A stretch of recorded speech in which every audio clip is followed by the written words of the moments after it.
发现从大阪飞鹿儿岛机票只要196元，我立马安排了一趟9天的南九州之旅。白天上完课，傍晚就拎着行李出发去机场了。最近 Mountain Bell 这个牌子在中国特别火，大家都说是来日本必买的户外好物，我也跟风入了一个背包，但是现在剪视频感觉自己背着它的样子看着很奇怪。坐的是晚上的飞机，在机场买了个水果三明治，非常推荐，很清爽。订的酒店我也挺满意的，出门就是电车站，对面有便利店，房间也干净舒服。第一天的行程我安排了去樱岛，从酒店走到码头，远远就能看见那座活火山。今天它看着挺平静的，但其实前阵子才喷发过。大家在短视频里刷到的南九州喷发火山，说的就是它。开往水族馆的公交车做成了一条鱼的样子，特别可爱。在进站口我一度有点懵，找不到买票的地方，走近了才发现原来是下车时在付钱。也可以买一种叫 Cute Pass 的一日券，公交和邮轮都可以用。上了船才发现里面空间还挺大的。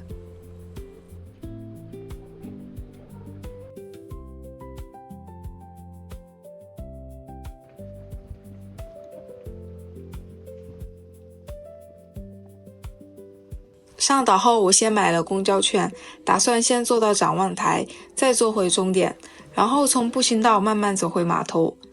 运气很好，今天天气特别晴，虽然才5月，已经有了夏天的味道。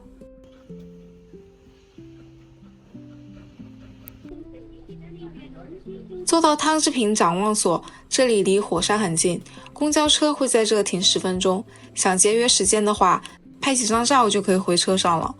画面里看着很安静，其实不知道为什么有好多小虫子绕着人飞，所以你会看到每个人都在拼命挥手拍打。再坐到赤水展望广场，我开始沿着岛边散步，人非常少，基本就我一个，其他的人到底都去哪里了？风景也很好，就是有点晒。我发现一条小路能下到海边，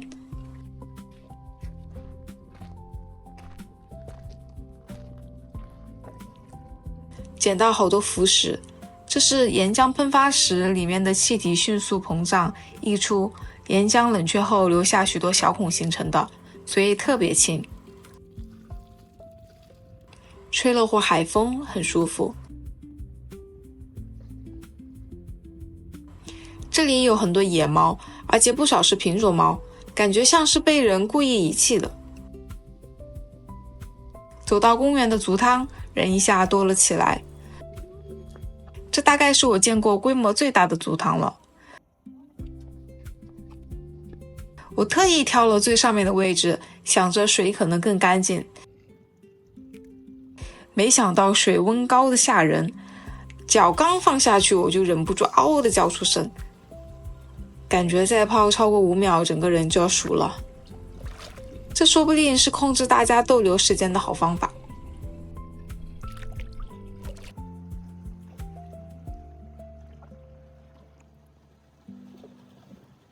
回到市中心，我赶紧去尝了当地有名的白熊刨冰。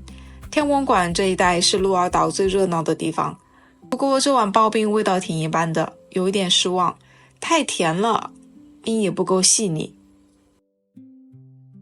第二天我安排了去雾岛，先提醒一句，鹿儿岛的地面电车真的太容易坐反方向了，千万别像我一样看到电车来就兴奋地冲上去，还觉得自己运气好正好赶上，结果坐反了。好在出门早，没耽误去雾岛的车。南九州旅行有个麻烦的地方，就是很多线路班次很少，间隔很长，一旦没赶上就得等好久。雾岛神宫站很有乡下的氛围，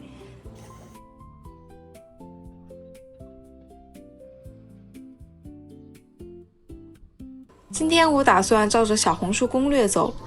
第一站是神话之里公园，景色是不错，但我发现时间完全接不上，等小火车来了，要是再多晚1个小时就赶不上去牧场的公交了，而且这个公园也没特别出彩，感觉直接跳过也行。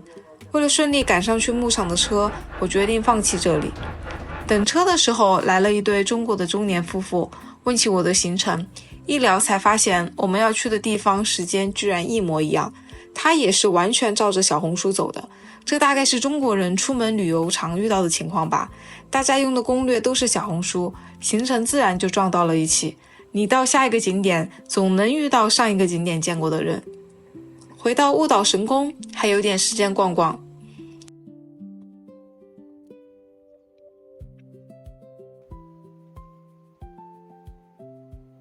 我个人挺相信古树的能量，遇到古树都会拜一拜。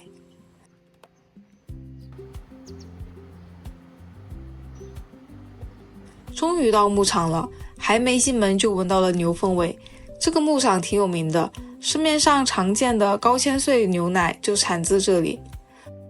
牧羊区没有工作人员，可以自己进去。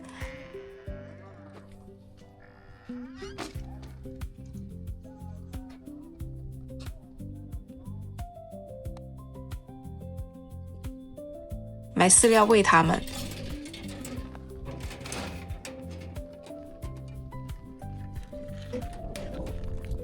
小羊特别喜欢，有好几只直接往我身上扑，这让我想到了奈良的鹿。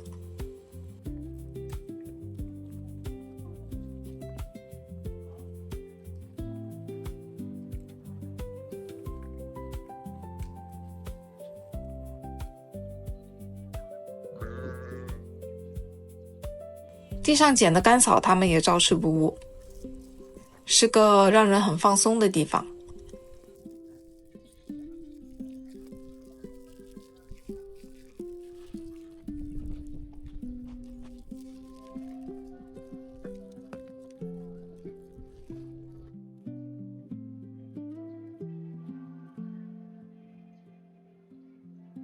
超市里有很多奶酪制品，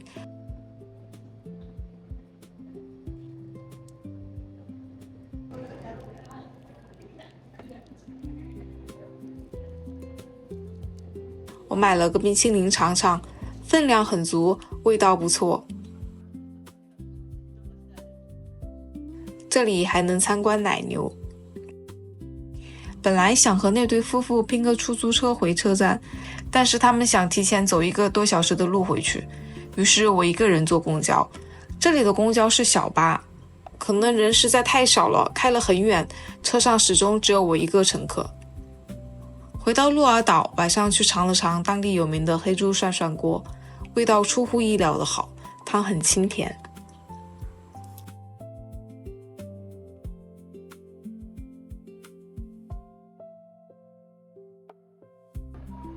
第3天去植树，没错，我又坐反方向了，还没赶上车，只能照着谷歌地图改去南鹿儿岛站坐车，一个超级迷你的小站台。不过植树好像比鹿儿岛热闹些，我直接坐车去了玉手乡温泉。这家温泉在 TripAdvisor 的去过感觉很好的日归温泉和 SPA 榜单上连续4年拿了第1，主打露天眺望开文岳和太平洋的风景，还能体验当地特色的沙浴。远远的就能看见开文岳了，我先去沙浴，再泡温泉，可以买套票。里面不让拍照，想拍的话可以付费让工作人员帮你拍，但是不能录视频。沙浴的流程是躺下后，工作人员把热沙一铲一铲盖到你身上，大概躺10分钟就行。体验挺奇特的，沙子热热的压在身上，感觉沉沉的，听着海浪声，内心特别平静。旁边还是过去的制盐地。温泉同样不能拍，但我真的很推荐，露天泡汤有种回归大自然的感觉。午饭就在车站附近解决，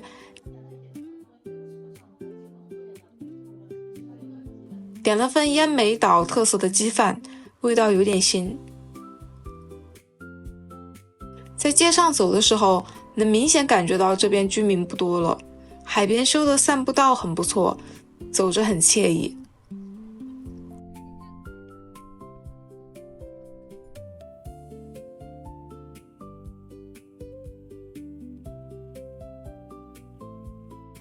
来指宿还有个特别的体验，就是当地的特色列车。车厢装饰很好看，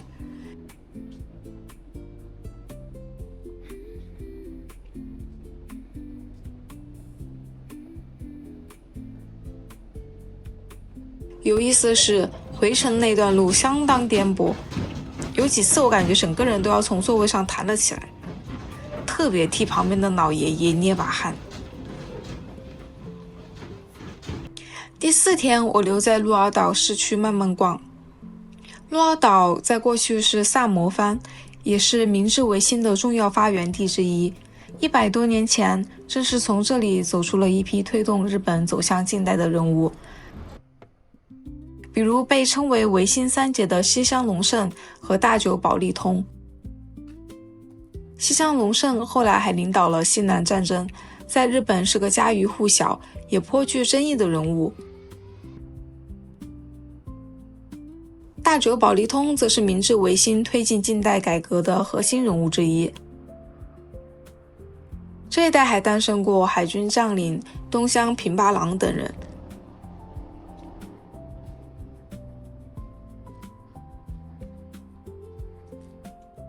我去了维新故乡馆，它就建在甲突川边，这一片正是当年许多维新志士出生、成长的地方。馆里用展览和影像讲述了这些人物的故事，以及那段动荡变革的历史。如果你对日本现代史感兴趣，挺值得花点时间在这里。第5天，终于要去这趟行程里我最期待的屋久岛了。这里据说是宫崎骏电影《幽灵公主》里那片森林的灵感原型地。不过早上又是一阵手忙脚乱，我去的码头一个人都没有，只有一位老爷爷在打扫卫生。我问他这里是不是坐快船的地方，他说他也不清楚，咨询处还关着门。我真的是有点无语。好在看到一块牌子，写着快船在另外一个地方，看来跑错地方的不止我一个。上岛后，我存好行李，直接坐公交到白骨云水峡，开始徒步。都说屋久岛1个月能下35天的雨，但我运气特别好，赶上了大晴天。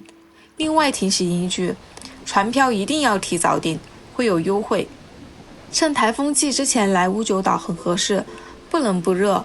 徒步路线分为1个多小时、3个多小时和5个多小时的，我体力一般，只走了1个多小时的那条。慢慢走下来，感觉非常棒，人也不算多，可以安安静静地享受大自然。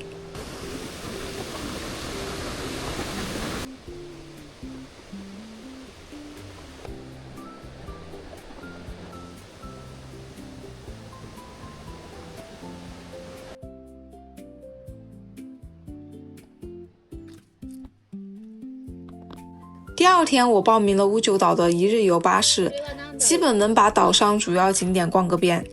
缺点是价格，2个人报名1人5500日元，但1个人报名就要8000日元。我们看了千寻瀑布、大榕树、大川瀑布、西部林道，还有海滩。可惜白天看不到海龟，但这片沙滩确实很美。在厕所那边看到可以报名晚上看海龟产卵的活动，只是时间太晚，得自己开车来才行。午饭也不错，我连着2天吃了飞鱼，意外的美味，就是小刺比较多，我吐出来一堆刺，可旁边的日本人居然吃得干干净净，我简直不敢相信。晚上回到住处，我特意问了同住的日本人，他们说刺是有，但是都硬着头皮直接咽下去了，真的服气。吃完饭，我们去屋久山乐园继续徒步。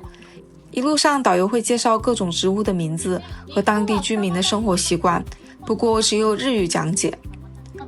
上にあるのがね、くぐりつばという、これはね、杉じゃなくてつがという木です。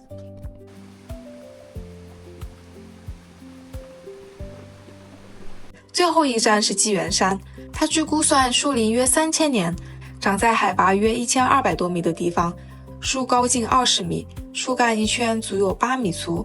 最特别的是，乌九岛上像神文山那样的巨山，大多要徒步好几个小时才能见到，而纪元山就在公路边，是少数能开车到跟前，不用长途跋涉就能近距离仰望的千年古树。